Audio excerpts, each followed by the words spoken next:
CBI एक ऐसी जांच एजेंसी है जिसके ऊपर लोग भी लास्ट भरोसा करते हैं कि इस केस की जांच सीबीआई से करवा लो, लेकिन सीबीआई ने खुद का काला सच बता दिया इस केस के थ्रू कि वो कैसे लोगों को फंसाती है, कैसे झूठे सबूत लेके आती है और कैसे झूठे गवाह बनाती है। और खुद जज ने भी कह दिया कि सीबीआई ने सोच ही रखा था कि इसके ऊपर मुकदमा बनाना, इसको फंसाना, इसलिए वो आरोप भी लगा दिए जो बनते ही नहीं थे। देखो, जज ने फैसले में कहा कि सीबीआई मानकर बैठी थी कि अपराध हुआ है, फिर यही साबित करने के लिए लोगों को फंसाती चली गई।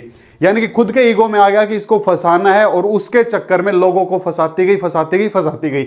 आगे का कुछ लोग जो सस्पेक्टेड की लिस्ट में थे कि ये जो है किसी ना किसी केस में इन्वॉल्व हैं, उन्हें गवाह बनाया ये डरा के, ताकि अगर वो मुकर गए तो उन्हें आरोपी बना देंगे। उनको बताया कि अगर तुम हमारे केस में गवाह नहीं बने तो फिर तुम्हें दूसरे केस में हम क्या बना देंगे, आरोपी बना देंगे। यानी कि किसी को मजबूर किया है गवाह बनने के लिए, और किसी को अगर गवाह बनने के लिए मजबूर किया जाता है उसकी झूठी गवाही लेने के लिए, वो अपराध है। और मैं आपको साथ में यह भी बता दूंगा कि सीबीआई के ऊपर अब कौन से चार्जेस लग सकते हैं। यानी कि उन्होंने जो ये झूठा मुकदमा बनाया उनके खिलाफ अब अरविंद केजरीवाल जो है कौन से केस जो है कर सकता है। इसके अलावा गड़बड़ी कहां की है, देखो सीबीआई की गड़बड़ी, ये खुद जज ने कहा। देखो ये सब जज की बातें भाई, जजमेंट के अंदर है। जांच ऐसी बढ़े जैसे बहुत लोगों को दायरे में लाना हो, यानी कि जांच इस लेवल पे की गई जैसे कि भाई साहब इसमें तो है ना बहुत सारे लोग जो है ना, सैकड़ों लोग इस केस में फंसने वाले हैं। सबूत के बजाय पुरानी कड़ियां खींचकर ऊपर तक जोड़ा गया है। यानी कि बोलते हैं ना, जो दबे हुए मुर्दे हैं, गड़े हुए मुर्दे, उनको भी उखाड़ दिया ताकि जो है जितने हो सके उतने लोगों को फंसाएं। पूरे समुंदर को जो है एक जेल के अंदर लेके आना था। यानी कि पूरे बहुत सारे लोगों को फंसाने की जो थी वो यहाँ पे इंटेंट दिखाई दे रहा है। वो सीबीआई का जो है वो भाई यहाँ पे इंटेंशन दिखाई दे रही है। चाहे वो कैसे ही फंसाओ, चाहे पुरानी कड़ियां जोड़ो, नई कड़ियां जोड़ो, लेकिन फंसाओ। आगे का मनमानी, सीबीआई ने मनमानी की है। कैसे? सीबीआई ने चुनाव प्रचार, होटल बुकिंग, भुगतान की जांच, जो निर्वाचन आयोग का काम है, संवैधानिक हद पार की है।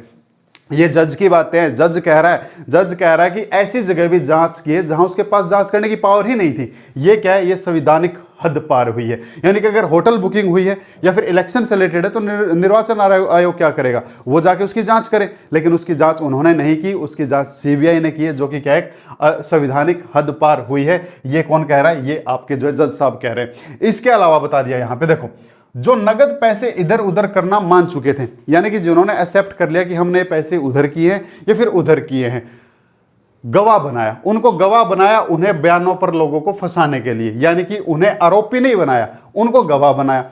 जिनको गवाह बनाना था उनको तो आरोपी बना दिया, और जिनको आरोपी बनाना था उनको गवाह बना दिया। उल्टा चल रहा है। उल्टा क्यों चल रहा है? क्योंकि फंसाना किसी और का टारगेट कोई और है कि भाई उस आदमी को फंसाना है। इसके लिए जो आरोपी था उसको गवाह बना दिया और जो गवाह था उसको आरोपी बना दिया। यहां पे ये देखो लिख रखा है ना, जो नगद पैसे इधर उधर मान चुके, जिन्होंने मान लिया कि हमने भाई की है गड़बड़ी, उन्हें आरोपी नहीं बनाया, उनको गवाह बनाया उनके बयानों के लिए, लोग फंसाने के लिए। भाई तुम है ना, तुम सरकारी गवाह बन जाओ और हमारे पक्ष में गवाही दे दो, क्योंकि हमने जो आरोप बनाए हैं हमको वो सिद्ध करने ही करने हैं, चाहे हमको कुछ भी करना पड़े। आगे झूठ, यहां पे झूठ बताया सीबीआई का। सीबीआई ने कहा था एक अभियोजन के बयान की कॉपी नहीं मिली। रिकॉर्ड से यह बात पूरी तरह बातें जो है वो झूठी निकली। यानी कि सीबीआई ने जो भी फैक्ट पेश किए वो सारी की सारी बातें जो वो झूठी निकली है। झूठे सबूत लेके आई थी, झूठे गवाह लेके आई थी, और ये पूरा मामला जो है झूठा था। इसके अंदर 23 आरोपी बनाए गए थे और 23 को क्या कर दिया कोर्ट ने?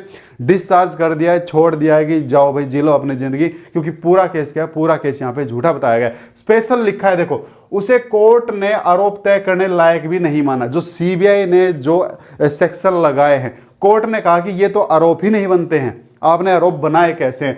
ये राउज एवेन्यू स्थित विशेष सीबीआई कोर्ट ने शुक्रवार में कहा, कानूनी तौर पर ऐसी कोई सामग्री नहीं है जिसमें गंभीर से संदेह बनता हो। विशेष जज जितेंद्र सिंह ने 558 पेज का जो है एक जजमेंट निकाला है। 23 आरोपियों क्या कर दिया है? जजमेंट जो है उनको डिस्चार्ज कर दिया और कह दिया कि इनके ऊपर अगर मैं आगे कार्रवाई करूंगा तो न्याय का क्या होगा? न्याय का दुरुपयोग होगा। और यहाँ पे स्पेशली 7 पॉइंट के तहत में बता भी दिया है कैसे कैसे सीबीआई ने झूठे सबूत घड़े हैं, कैसे झूठे सबूत गवाहों को वो लेके आई है, कैसे किसी को डरा के गवाह बनाया है। अब अगर इनके ऊपर कोई मुकदमा बनाना हो तो वो कैसे होगा? देखो, अरविंद केजरीवाल जो है बहुत बड़ी पर्सनैलिटी है, वो तो क्या पता करे या ना करे, लेकिन यहीं पे अगर कोई आम इंसान होता तो उसकी हिम्मत नहीं होती भाई इतने बड़ी एजेंसी को चैलेंज करने की। अब ऐसे में कोई भी अगर कोर्ट के अंदर झूठे सबूत अगर देता है तो वो 229 BNS का मामला जो है बन जाता है। इसके अलावा अगर कोई किसी को झूठा गवाह बनने के लिए कि भाई आप मेरे केस में क्या बन जाओ, झूठे गवाह बन जाओ, ठीक है, उसको अगर मजबूर करता है तब ऐसे में 232 बीएनएस का जो है वो मामला बन जाता है। इसके अलावा अगर कोर्ट में कोई झूठी चार्जशीट या फिर झूठी एफआईआर ऐसे पेश करता है तो वो भी जो है 256 257 बीएनएस का मैटर जो है बन जाता है। इसके अलावा कोई भी अगर कोर्ट के अंदर कोई झूठा मुकदमा लगाता है और वो बाइज्जत बरी हो जाता है बंदा, तो ऐसे में फिर कोर्ट उसके ऊपर 248 यानी कि जिसने वो मुकदमा डाला है 248 बीएनएस का मुकदमा जो है वो लगा सकती है। तो ये मुकदमे लग सकते हैं, लेकिन इंडियन जो लोग हैं, जो मेरे देश के जो लोग हैं, वो उनका मानना ये है कि भाई कोई भी जांच एजेंसी जो है वो तब तक नहीं सुधरेगी जब तक उनके ऊपर उल्टा पलटवार नहीं होगा। ऐसे बहुत केस, बहुत सुप्रीम कोर्ट की और हाई कोर्ट की जजमेंट आती है जिनमें कोर्ट क्या करती है, आरोपी को बाइज्जत बरी कर देती है और ये फैसला हो जाता है कि जिसने केस किया था उसने झूठा केस किया था। लेकिन उस केस करने वाले को बहुत ही या तो कम सजा मिलती है या बहुत सारे मामलों में सजा ही नहीं मिलती है।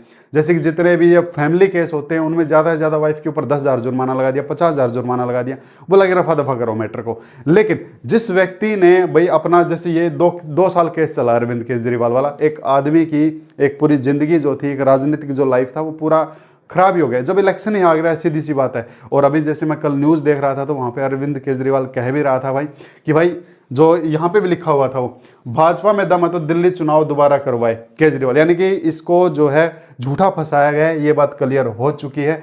वहीं पे अगर कोई आम इंसान होता उसके मन में यही आता कि जब तक जांच एजेंसी पे उल्टा मुकदमा नहीं होगा तब तक जांच एजेंसी नहीं सुधरेगी, वो चाहे कोई भी जांच एजेंसी हो। तो आपका क्या ओपिनियन है कि उल्टा मुकदमा होना चाहिए कि नहीं होना चाहिए, और ये ऐसा होना सही था कि नहीं सही था? जो भी आपका ओपिनियन है, आप भी अपना ओपिनियन जो है कमेंट में रखें। ऐसे तो भाई फिर मनमानी चलेगी तो आम इंसान तो सेफ ही नहीं है। एक दिल्ली का जो मुख्यमंत्री है, जब वो सेफ नहीं है, जब उसको झूठे मुकदमे में फंसाया जा सकता है, तो एक जो आम इंसान है, मिडिल क्लास है, फिर वो तो फिर तिनका है, वो तो कुछ भी नहीं है। तो यही हमारे संविधानिक की जो है क्या है, जैसे कि जज साहब ने कहा कि संविधानिक की हद पार की है। हमारा संविधान हमको गारंटी देता है, लेकिन जब इतने बड़े इंसान को भाई ऐसा फंस गया तो एक आम इंसान की तो मेरे को तो लगता नहीं है कि आम इंसान तो फिर निकल ही नहीं पाएगा। और जब इतना बड़ा इंसान, वो भी 2 साल के बाद, और इस खुद सीएम, और वो भी दिल्ली का। आपका क्या ओपिनियन है आप ज़रूर बताएं, अपनी बात ज़रूर रखें। और ऐसे माहौल में जो है भाई ठीक है, अब केजरीवाल क्या करता है वो केजरीवाल के ऊपर है, उल्टा मुकदमा दर्ज करवाएगा या फिर कोई ऐसा डेफामेशन लगाता है या फिर भाई कुछ और प्रचार करे, वो तो खैर इनकी पर्सनल चॉइस है। तो आप अपना ओपिनियन जरूर बताएं। जैसे इस केस की जजमेंट आएगी मैं जजमेंट भी आपको बता दूंगा। अभी जजमेंट नहीं आई है, जजमेंट आने में 5-7 दिन का एक बार टाइम लग जाता है वेबसाइट के ऊपर अपलोड होने के लिए। Thank you my dear.